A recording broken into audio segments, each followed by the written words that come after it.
Okay. Oh, this is one question.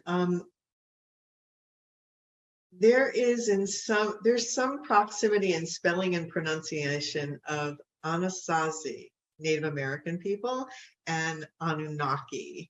Can you tell us if there's any connection between those?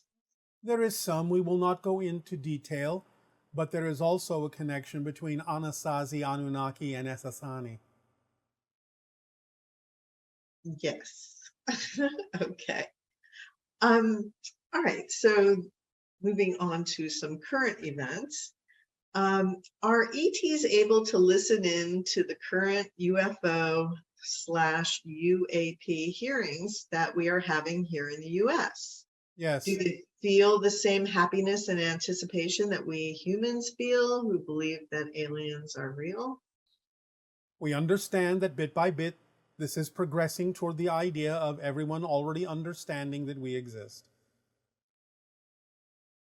And in this meeting that was broadcast, the government admitted that they recovered extraterrestrial bodies from crashed UAPs and nobody even batted an eye.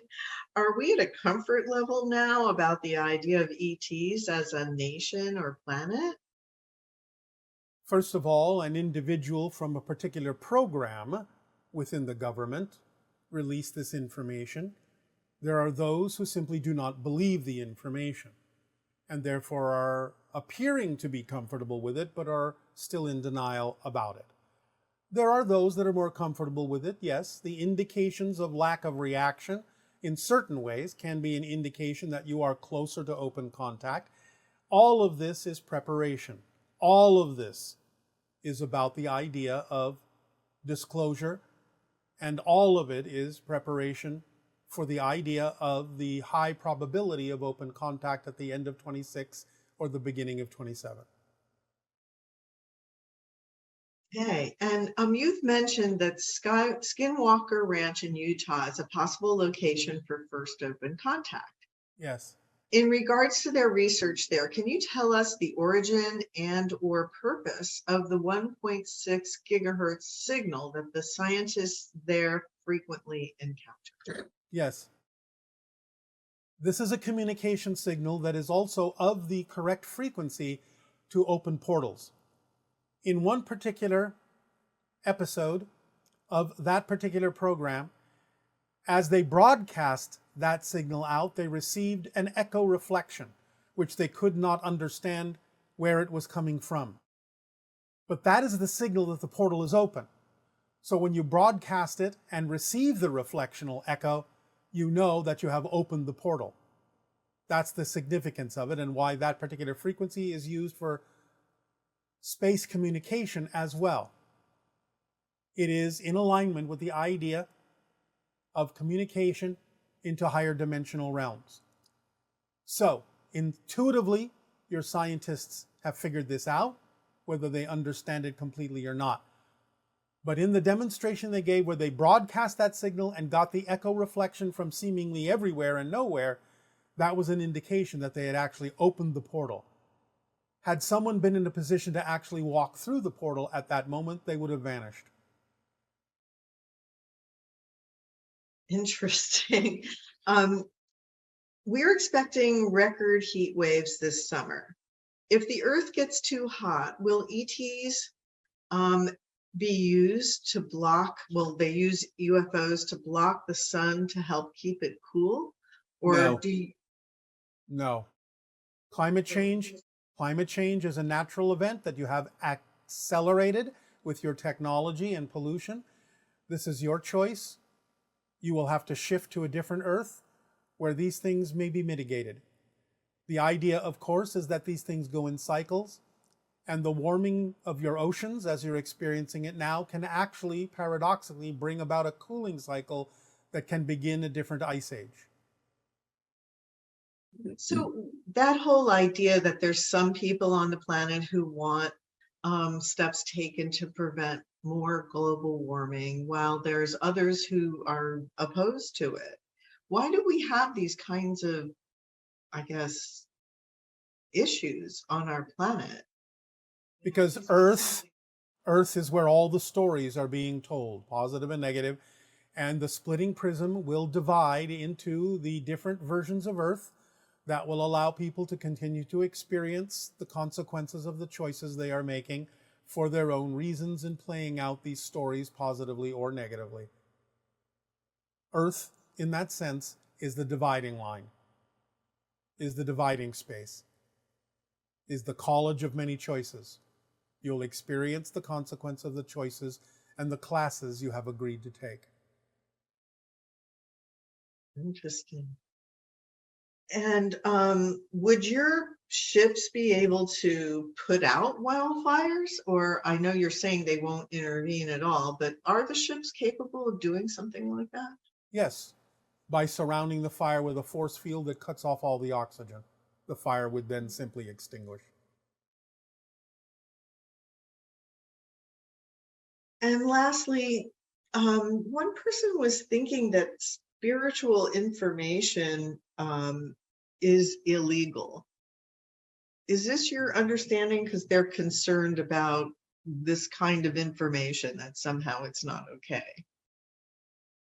If such is illegal in certain portions of your planet, then we would simply suggest that if a person desires to interact with spiritual information, that they act on their passion to either change the legality in their locale, or they simply move to a place where the idea of spiritual information is not illegal.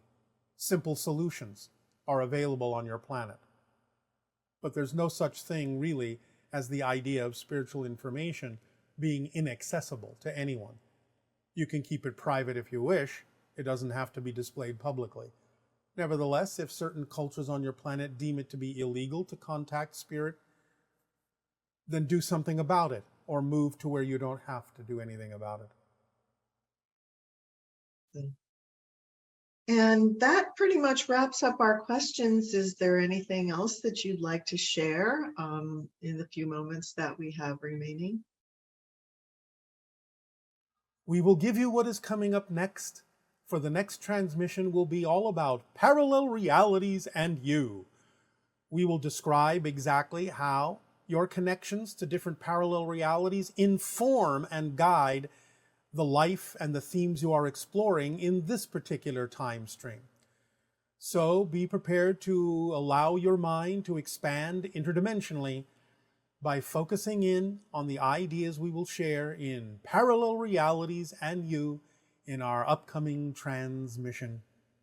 Aside from that, allow yourselves to continue with this transmission by becoming relaxed and receive our unconditional love in the sharing that you are about to experience. Thank you.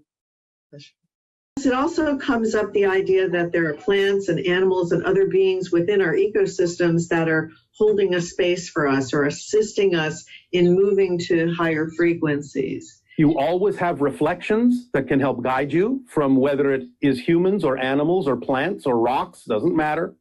Everything is a reflection in physical reality.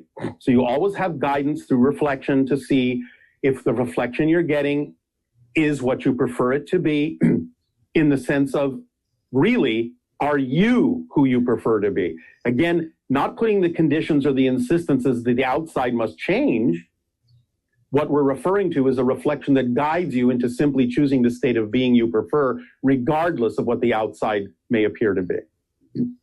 Okay, and so since all living things originated from the same DNA, will animals also experience a shift in their consciousness right now? Again, yes. The idea is that there are versions of the animals on other versions of Earth, just as you can have other versions of yourself on those other versions of Earth. In some sense, you will go together, generally speaking. There may be some things that will be different. There may be animals in the new versions that you haven't got yet. There may not be animals in the new versions you have at this particular moment, but it will all balance out. Okay, so two last questions. Yeah. One of them is about your ship used to be, I think, a little closer to Sedona, and now you're saying it's about 7,000 miles up. Yes. Can you share anything about that shift? Well, you're going through the eye of the needle, and therefore we are expressing the idea of the different choices that you have to make that have not yet been crystallized within you. So the degree of uncertainty or the degree of not choosing as you go through this process allows our ship to rise a little bit until such time as those of you who choose to crystallize into a more positive and accelerated vibrational state will bring our ship back down as a barometer. But right now, due to the random nature of who is going to allow themselves to let go of their fear-based beliefs and accelerate forward in a more streamlined and positive way, our ship will represent the so-called uncertainty and randomness of the moment that you're going through that allows you to make decisions and crystallize the ones that you prefer.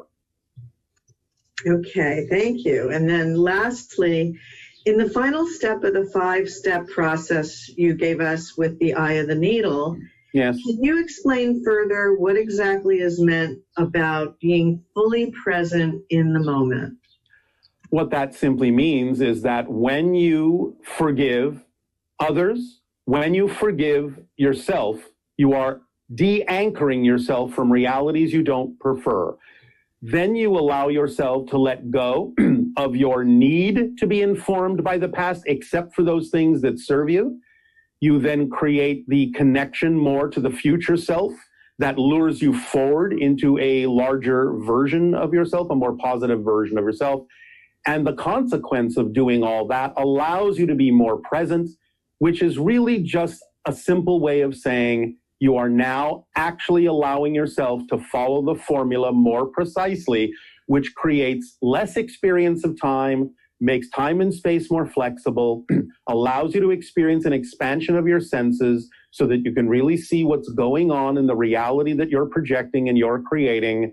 It makes you more aware of more of who you are and allows you to behave as more of who you are through this particular personality, because you really start to understand how it all works, the mechanics of it, you see it more clearly, and therefore you remain by choice in the present because there is nowhere else it seems rational or logical or sensible to be, because everything that's important is happening now. And therefore, by divesting that point of view into the idea of worrying about the future, worrying about the past, it no longer makes sense when you do the other things, because you know that everything that is important that will serve you will be coming to you, and you will experience what you need that is relevant if you simply remain focused in the present by knowing that whatever's going on right now is the most important thing, more important than anything else that your physical mind in the negative sense might think is important. You will understand that by staying focused in what's going on now as the most important thing that can serve you in your life and using it fully and savoring that experience in a positive way, then you will automatically be expanding and accelerating to the best you possibly can, and no other choice would seem to make sense but to stay here and now, because that's where the action is. Thank you so much. We really appreciate all that you're sharing with us. It is our deep passion and our deep pleasure and our deep appreciation to co-create these interactions with each and every one of you. And now, please do allow yourselves to savor and participate in the guidance that we will give you in terms of the meditative way that you can utilize the parallel reality wheel to your advantage in a very, very enjoyable, fun, and imaginative exercise and exploration. So by all means, enjoy the guidance now by becoming relaxed and letting yourself go and jump in fully with us.